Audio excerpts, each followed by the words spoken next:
Nesta sequência de entrevistas aqui no Jornal da Itatiaia, hoje o nosso tema é meio ambiente. O ano de 2024 foi marcado pela realização no Azerbaijão da COP29. E agora em 2025, a sede do encontro será em Belém, no Pará, quando vamos receber a COP30. Será um grande desafio para o Brasil e para o mundo diante das metas para conter as consequências do aquecimento global. E para falar sobre esse assunto, a gente está recebendo no Jornal da Itatiaia o Cláudio Ângelo. Ele é coordenador de política internacional do Observatório do Clima, que integra uma rede de 119 organizações. Cláudio, bom dia, obrigado pela sua presença aqui no Jornal da Itatiaia. Bom dia, Kátia, Eustáquio, bom dia aos ouvintes. Bem-vindo. Ô, Cláudio, qual que é o significado da realização da COP no Brasil, tendo em vista que temos aqui a Amazônia, que é um dos maiores biomas do mundo, e a comunidade internacional está sempre de olho no que acontece em termos de desmatamento e preservação da Amazônia. Tem um simbolismo especial esse ano de 2025, a COP no Brasil? Tem vários simbolismos, Eustáquio. A COP, essas reuniões anuais, elas acontecem debaixo do guarda-chuva da Convenção do Clima das Nações Unidas. E a Convenção do Clima foi assinada na ECO 92, no Rio de Janeiro. Então, de certa forma, as COPs estão retornando ao seu lugar de origem, ao seu berço. Embora não vá acontecer no Rio, vai acontecer em Belém, a gente tem esse retorno aí ao Brasil, que sempre foi um país de muito peso nas discussões de clima, especialmente depois dos anos 2007, 2009, quando começou a controlar de verdade o desmatamento na Amazônia. O Brasil se tornou um ator muito relevante nesse debate. Também é especial porque marca os 10 anos do Acordo de Paris. O Acordo de Paris foi assinado em 2015 na França, e essa conferência, a COP30, ela também é conhecida como Paris mais 10, por causa desse aniversário aí do Acordo do Clima, e é um momento em que a gente espera avançar na implementação do Acordo de Paris. Ele vem tendo as suas regras negociadas pela última década, e agora, depois da COP29, a gente concluiu o último grande pedaço da regulação do acordo, que ainda estava pendurado, que era justamente o mercado de carbono. Isso foi finalizado na COP29, e agora a gente vai ter que avançar muito rápido na COP30 para a implementação efetiva das metas do Acordo de Paris e para o aumento da ambição das metas dos países, porque do jeito que estão colocadas hoje, essas metas nos levam a um aquecimento global de quase 3 graus, quando a gente precisa limitar esse aquecimento a 1,5 graus. Então, é um problema enorme, a urgência é muito grande, e o que a gente tem na mesa é absolutamente insuficiente para dar conta de cumprir o objetivo do acordo. E, Cláudio, eu gostaria que a gente voltasse aí 3 décadas atrás, aproximadamente, né? 1992, quando foi realizada a ECO 92 e agora a COP30, como você usou essa expressão, né? Voltando ao berço, né? De tudo. Em 3 décadas, quais foram os avanços? Foram tímidos ou as metas são muito ambiciosas? E a gente tem que falar também de financiamentos, né, principalmente de outros países, para poder contribuir, né, essa cooperação no combate ao aquecimento global.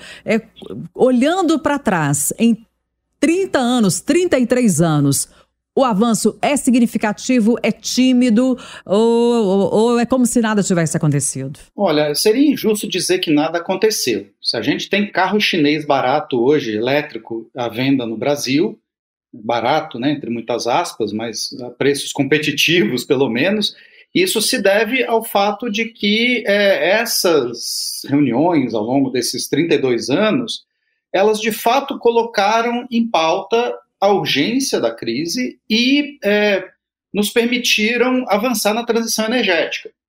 Então, aconteceram coisas, né, especialmente depois da assinatura do Acordo de Paris em 2015.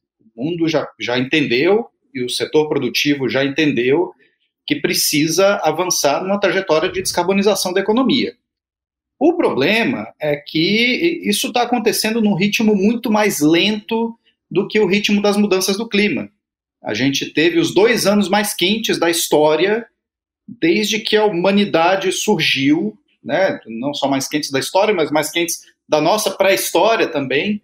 Esses 2 anos aconteceram agora, em 2023 e 2024, na sequência.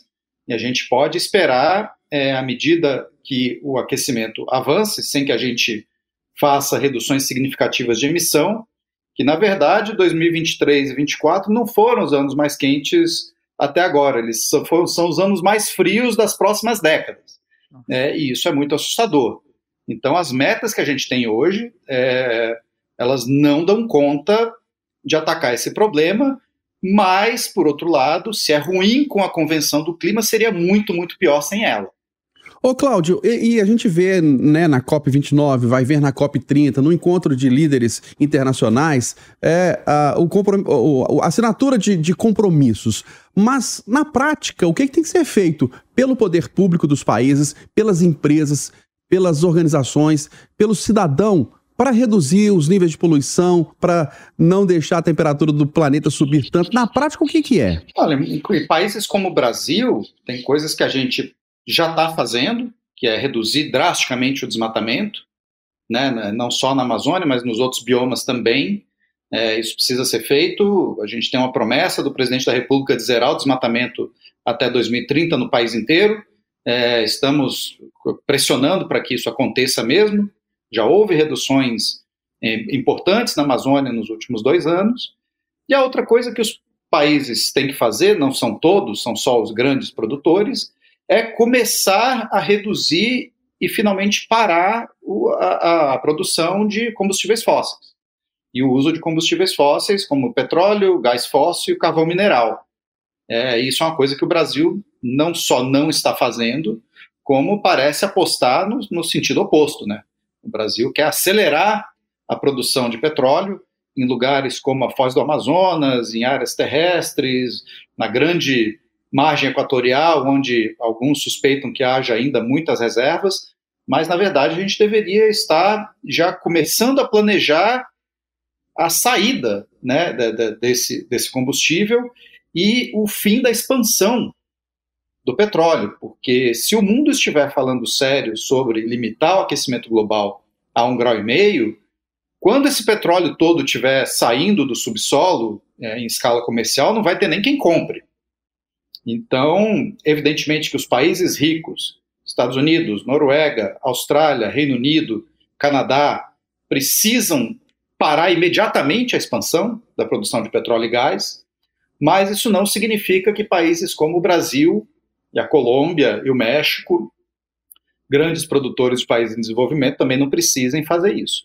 Ô, Cláudio, você fala de que o aquecimento global ele está numa velocidade muito maior do que as medidas que têm sido adotadas aí nos últimos anos. E agora, você citando alguns países, citou os Estados Unidos, né? Agora a gente tem Donald Trump eleito presidente, voltando ao poder, e a gente sabe muito bem das posições, né, muito controversas dele em relação às questões climáticas. Qual que é o nível de preocupação e uma não cooperação dos Estados Unidos afeta em que medida esse movimento internacional para poder conter a situação? Sem dúvida é muito ruim, e uma das razões para o fracasso da adoção de uma meta de financiamento na COP29, agora no Azerbaijão, foi justamente a eleição dos Estados Unidos. Não dá para a gente dourar essa pílula e dizer que não tem um peso, porque tem. Os Estados Unidos são o maior emissor histórico e o segundo maior emissor atual. Agora, eles nunca foram um parceiro confiável nas negociações de clima.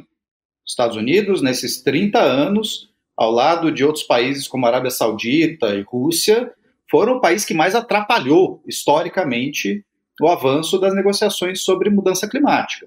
Mesmo sob governos democratas. Vamos lembrar que quem transformou a Conferência de Copenhague em 2009 num fracasso foi o governo Obama, juntamente com o governo chinês. Então, está na hora da gente começar a se mexer nessa agenda sem o governo americano. Não significa que os Estados Unidos não vão fazer nada, porque tem empresas americanas, tem estados, lá o peso dos estados, né, nessa agenda é muito maior do que no Brasil, por exemplo, mas, de fato, a gente não pode mais contar com o governo federal dos Estados Unidos para nada. Aliás, seria bom que eles saíssem logo do Acordo de Paris, como o Trump prometeu, para pelo menos não atrapalharem as negociações nos próximos anos. Para finalizar, aqui no Brasil a gente tem ouvido muito a expressão transição energética, que vem avançando, e isso numa narrativa do governo federal. Sua avaliação, essa transição energética, ela tem avançado bem? É só uma narrativa? Qual que é a sua avaliação? Na minha avaliação, quando algumas pessoas do governo falam em transição energética, elas estão querendo, na verdade, dizer que o Brasil vai poder explorar carvão mineral até 2050, petróleo até 2060 e gás fóssil para sempre. De fato, não é isso que significa transição energética. Transição energética significa você ter um calendário crível, não é fechar todos os poços de petróleo hoje, isso é absurdo, não é o que deve acontecer, mas você deve ter um plano para fazer o fim da expansão e aos poucos ir parando de usar petróleo. A sociedade civil publicou 2 meses atrás um plano completo para isso. Se o Brasil quiser fazer uma transição energética digna deste nome, tem como fazer, sem atrapalhar a economia, sem nada. Agora, precisa acontecer um monte de coisa que não está acontecendo. Tipo, usar dinheiro atual da produção de combustíveis fósseis para bancar energias renováveis. Mudar a forma de atuação da Petrobras. Nada disso está acontecendo. A Petrobras é cada vez mais uma empresa de petróleo e gás. E tem cada vez menos operado em energias renováveis. E precisa ser o inverso. Então, no cenário energético, o Brasil não está nada bem.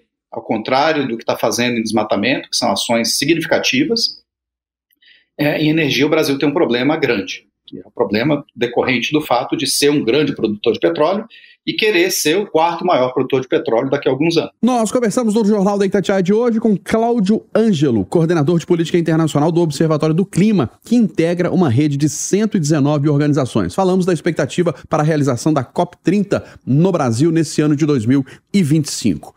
Cláudio, muito obrigado pela sua presença aqui no Jornal da Itatiaia, pela sua contribuição. Um grande abraço e um ótimo 2025. Obrigado, bom ano novo para vocês. Obrigada. Até a próxima.